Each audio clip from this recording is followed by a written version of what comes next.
কুদরতি কবজা ওই বান্দার পুরো গলিত হয়ে যায়। বলে সুবহানাল্লাহ। আল্লাহ হাত হয়ে যায়, কান হয়ে যায়, চোখ হয়ে যায়, মুখ হয়ে যায়, পা হয়ে যায়। অর্থ কি? হাত থাকে তার, কাজ হয় আল্লাহর হুকুমে। জবান থাকে তার, কথা বের হয় আল্লাহর হুকুমে।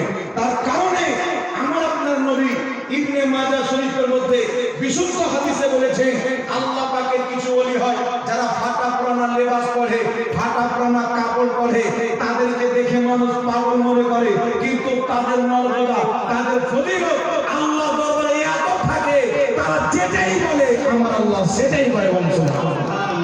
তারা যেটাই বলে আমার আল্লাহ সেটাই করে।